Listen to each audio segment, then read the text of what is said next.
liquor. Still wishing I was with her. Got my finger on the mother. Shout out to my boy Paulie Corleone.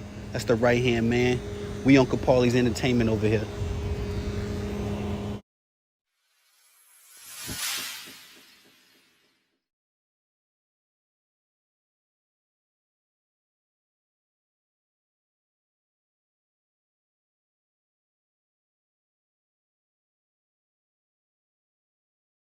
What's good, y'all? It's your boy Tony the Savant back with another one. Hold on, let me do the intro. Shout out to my cousin Hawk, that's the ambassador. Shout out to my boy Jeezy, that's the manager. Shout out to my boy Sauce, that's the vice president. Shout out to my boy Paulie Corleone, that's the right hand man. We Uncle Paulie's Entertainment over here. Shout out to the IOW Sports Network and also the Run It Up Sports Network. That's the extended family over there. All right, man, let's get right into this video because Rich Paul had a 60-minute, or a minute, he had an interview on 60 Minutes, divulging some of his past and some of the ways that he was able to reach fame, including, most notably, his partnership with LeBron James. But I just want to get into a particular segment of it where he says that he was selling drugs and made $4,000 to $5,000 a day. I just want to call a little bit of cap on that because, one, we all know that the LeBron James camp is kings of propaganda. Propaganda is just repeated lies, y'all. So we know that these dudes are the kings of propaganda, man. You know what I mean? And also, I just can't see. Listen, this is what I'm saying. If he did do it, he has some conflictions in his story. That's what I'm trying to get to. He said that he started selling drugs at 14 or 15 years old. And then later on in the interview, he said he started selling drugs at 19 once his dad passed away.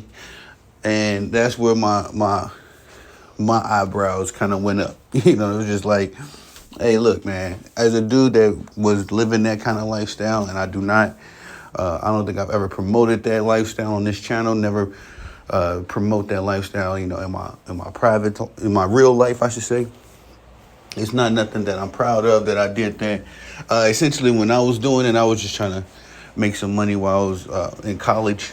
And I was fairly successful. I'm not going to say I was no Scarface or anything like that, but I was raised better than that, and I knew that what I was doing was totally against my parents' wishes, and expectations of me. So, and essentially I just did it to be cool because it was what everybody else was doing in college, at least my peer group anyway. But nonetheless, there's nothing about my story that changes. There's nothing about my story that I'm confused about. I don't think there's even anything in my story that conflicts because it's a straightforward, this is how it went, and this is what it was, and I wasn't proud of it. But as far as my boy Rich Paul, like I said, that was the most glaring confliction that I found in his story. But also just from the history of Clutch Sports, his media company, I think, or whatever, sports agency company, along with LeBron James. If I've noticed anything and how these dudes move and how they operate, it's a lot of propaganda, a lot of stuff that comes out of that camp. It'll just be kind of ridiculous, And another one of my concerns is that this wasn't Rich Paul's first interview. This wasn't Rich Paul's first time talking to the media or the press. I've never heard this before. I've never heard this story before.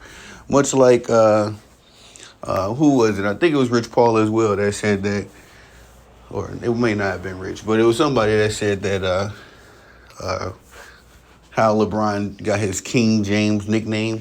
They heard some kids in the hotel hallway after a game saying, hey, did you see King James? It's just cap. It's just propaganda. We never heard that story before.